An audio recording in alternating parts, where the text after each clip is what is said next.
Caitlin Clark told the Indiana Fever's front office to build her a championship team.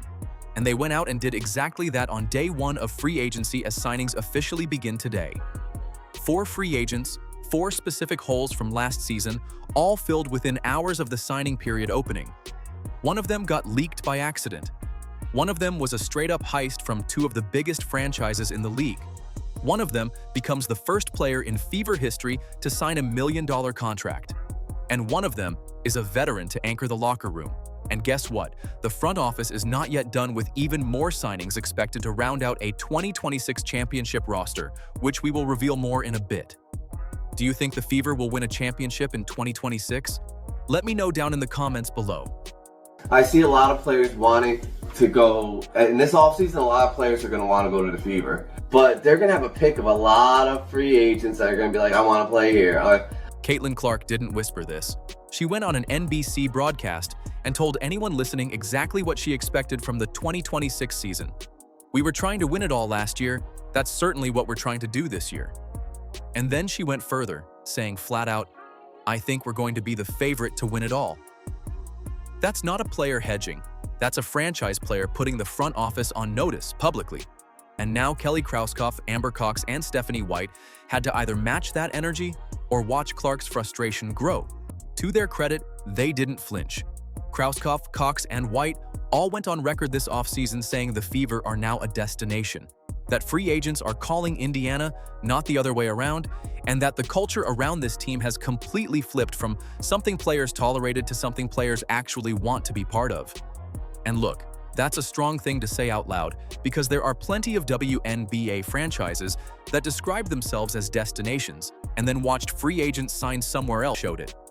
First priority is to sign Kelsey Mitchell back. Was first team all WNBA last year. Kind of my running mate in the backcourt. Right. She makes it really easy for me. So, there's nothing like playing for the Fever. I think we're going to be the favorite to win it all. It adds a little pressure, but that's what you love about it. And we got a great squad, a great coach, great support staff. So super excited. Clark's public challenge also did something interesting to how this offseason works. Every move the front office makes now gets measured against a specific ask from the franchise player. And that's a different kind of pressure than most WNBA front offices have ever operated under. It's not abstract roster building. It's a direct response to a direct request. So the Fever came into the offseason with a clear list, 4 priorities, and each one traced back to a specific problem that showed up on film last season. First, keep the Mitchell-Clark backcourt together at all costs. Second, add size up front to run and defend alongside Boston. Third, bring in wings who can score and guard at a high level. Fourth, find a backup guard who can actually run the offense when Clark or Mitchell sit, not just hold the ball and hope. Finally, it appears Amber Cox has a pulse, y'all. She finally doing something, getting something done, even though there's much more to do. This is great news. The Fever entered free agency with only 3 players under contract: Clark, Boston, and Michaela Timpson. Signings officially open today, April 11th, 2026, and Indiana wasted absolutely 0 time. Before we get to the new faces, let's talk about the move that had to happen first. Kelsey Mitchell re-signs with the Indiana Fever on a 1-year Supermax deal worth $1.4 million, the first $1 million contract in Fever history, and one of the first Supermax deals handed out under the new CBA alongside Aja Wilson. Without this signing, the rest of the offseason looks completely different. Fever are working on their roster, and we're now hearing from ESPN that they're finalizing a deal to bring back all-star guard Kelsey Mitchell. So reportedly, this deal is worth $1.4 million. It's interesting because this is the Fever's first Supermax deal under that new WNBA bargaining agreement. How about Mitchell? Well, she finished 5th in MVP voting last season, earning an all-WNBA first-team selection and an all-star nod. Let's talk about what Mitchell actually went through to get here, because the money hits differently when you know the backstory. She stayed with the Fever through a 5-win season in 2022, one of the worst records in the league that year, stayed when the roster around her was genuinely hard to watch, stayed when she could have pushed her way out and nobody would have blamed her. That's almost a decade of loyalty to a franchise that spent most of it losing. And now she's the first player in that franchise's history to sign a $1 million contract. Coming into this offseason, the tension around Mitchell's situation was real.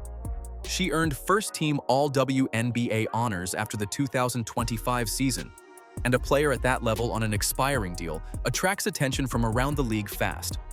The Fever used the core designation under the new CBA to lock in exclusive negotiating rights before any other team could make a run at her, which is exactly the right move when you're trying to keep your best backcourt duo intact.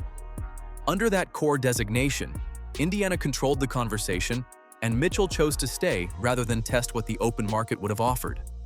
The first 3 years, like you can kind of sum it up. You ain't got to give me a long story. I was there with you for 2 of them. So kind of give me what that rough patch was like, and then we can kind of skip through and get to where you at right now. Yeah, I think Indy, those my year 1 through 3.5. Well, let me just say this. I went through my 7 years in Indy. I've had 4 head coaches.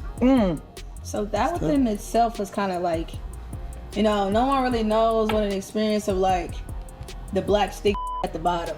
Trust me, I've been there. Trust me. So I was, you know, that's really how it started, you know. The one-year structure is worth paying attention to because it's not just about this season. Clark and Boston both become max eligible under the EPIC provision in the new CBA, and keeping Mitchell on a 1-year deal preserves the cap flexibility Indiana needs to handle those conversations when they arrive. Mitchell betting on herself for 1 year while also going all in on a championship run right now, that's a player who wants a ring more than long-term security elsewhere. Now, the basketball. Mitchell attacks downhill off the dribble as well as anyone in the league, draws defensive collapses and kicks out to Clark in the corners, and that sequence is what makes this backcourt so hard to guard. Defenses can't pick a lane.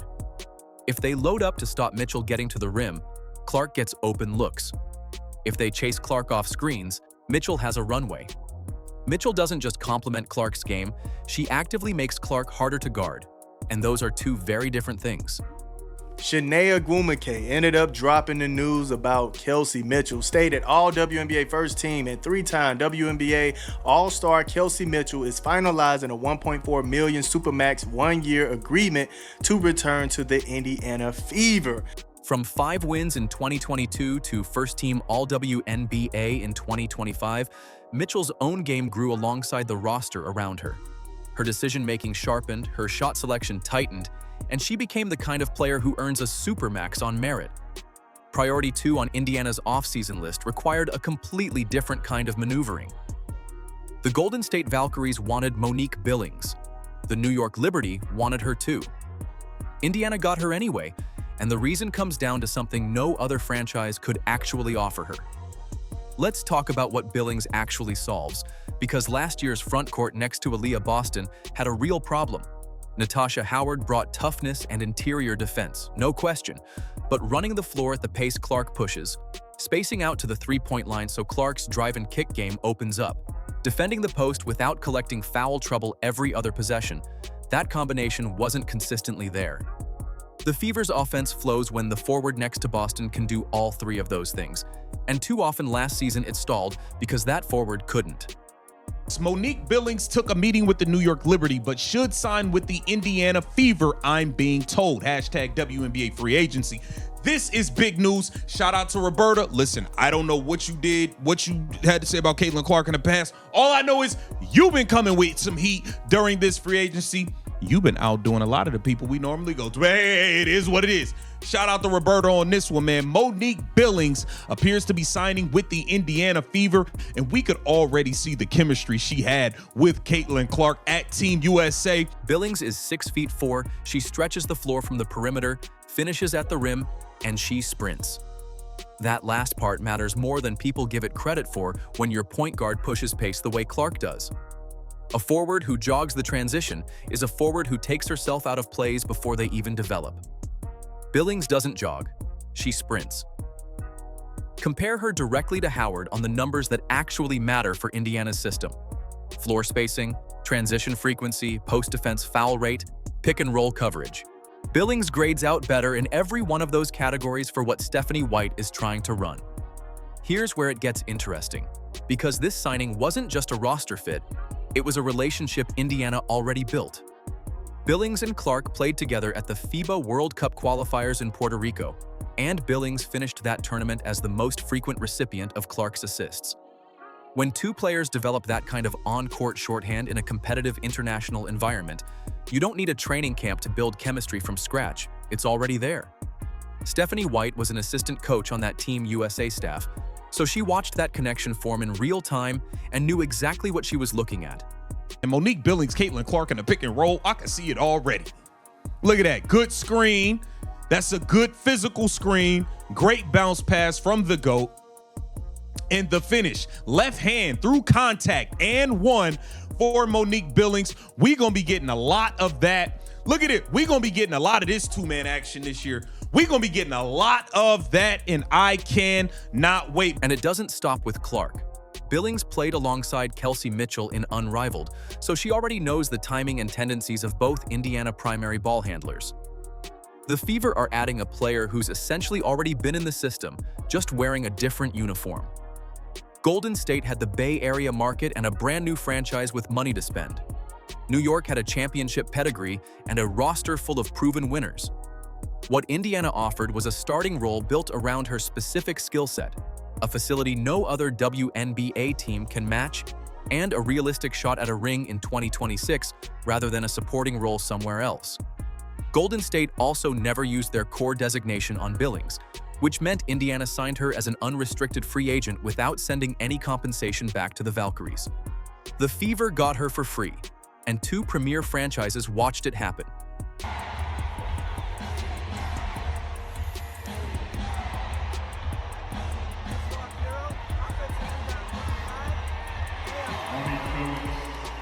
Tyasha Harris didn't get announced by a press release.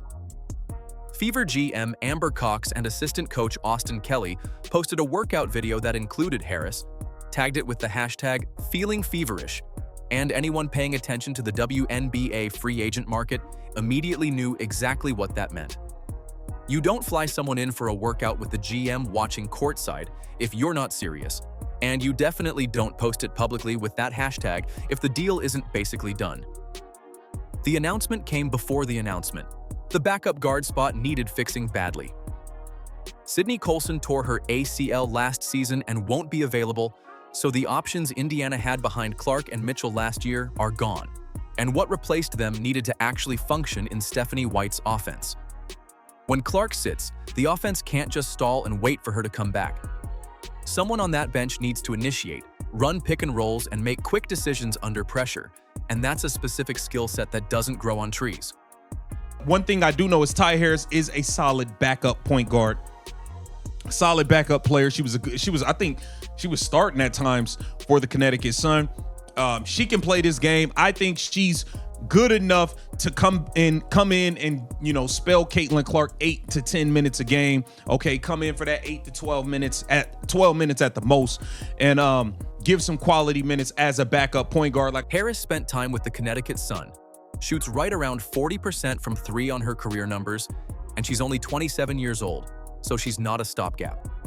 She defends, she pushes pace, and she's been described as a Mario Chalmers type, a plus defender who can run an offense without turning it into a mess. White's system rewards exactly that profile. Guards who decide fast in the pick and roll, hit corner threes off movement, and stay attached on defense. And Harris checks every one of those boxes at a price point that doesn't eat into the cap space Indiana still needs for the rest of the roster. Harris signs with Indiana as the backup point guard, and the bench suddenly looks like something you'd actually trust in a playoff game rather than a unit you'd hide and hope nobody notices. Damiris Dantas is to sign with the Indiana Fever. And well, Dantas, after the triple, gets the one-on-one isolation. Look at the footwork. The fadeaway off 1 foot, beautifully. Now let's talk about Damiris Dantas, who comes back to Indiana on the veteran minimum. And this one is a little different. It's not about a starring role or a positional upgrade. Dantas shoots from the perimeter, she prepares the right way, and she's been around long enough to know what a championship push actually feels like from the inside. There's a real question about whether her shooting bounces back after a tough stretch, and whether she fits cleanly into White's rotation, but at the veteran minimum, the risk to Indiana's cap is essentially zero. If she's sharp, she's a useful rotation piece.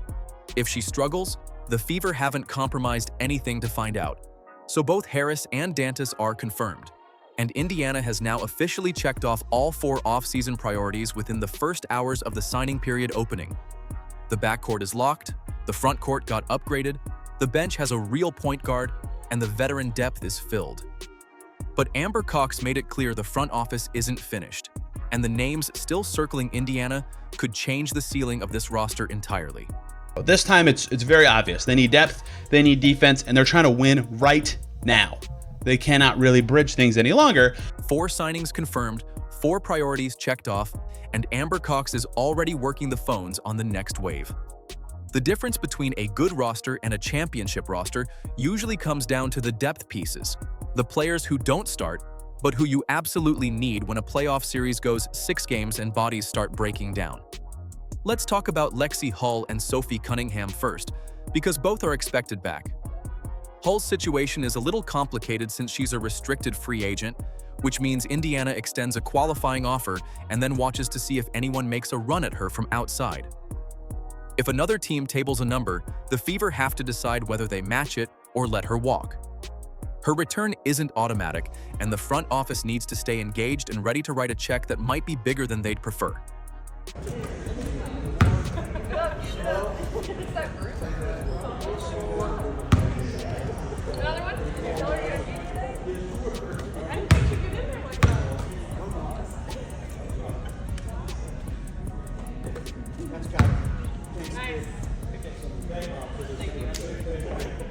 Cunningham flashed real offensive versatility before injuries slowed her last season, and her scoring ability alongside Hull's off-ball movement creates wing depth that most WNBA teams genuinely can't match. Losing either of them leaves Indiana thin at a position where they need players who can guard and score on the same possession. Sophie Cunningham has been Caitlin Clark's biggest cheerleader and defender. And it literally pisses me off when people are like, she's not the face of the league. Who would be? What? When people try to argue that she's not the face of our league, Yeah. or if our league would be where we're at without her, you're dumb as Yeah. You're literally dumb as The sad truth about this video we just watched is she is the first WNBA player I have seen to openly say this out loud, publicly, and not be ashamed in declaring. Now let's talk about Alana Smith and Azurá Stevens, because these two are the names that could genuinely change the ceiling of this roster. Smith guards multiple positions, shoots from distance, and switches onto guards in pick-and-roll coverage without getting lost, which is exactly what Indiana needs when a playoff opponent starts hunting mismatches in a close series. Any opportunity, I think, like I said, I think it's about best fit. And, I loved Minnesota, but a lot of teams are looking different this year, so I think I'd be doing a disservice to myself if I wasn't exploring other opportunities. And if you guys remember, Alana Smith was one of the players that I thought the Indiana Fever should go after in free agency. It might be a shot in the dark, but I think that she is just an incredible player. I just love the style of play that she plays. I think she would match up really well with Caitlin Clark. I think she would pair up, not match up. I think she would pair up really well with Caitlin Clark. Stevens is 6'6", scores in the post, and defends with length that most WNBA forwards simply don't have. Both players have publicly expressed interest in the Fever, but Stevens took it a step further and posted a photo of herself in a Fever jersey.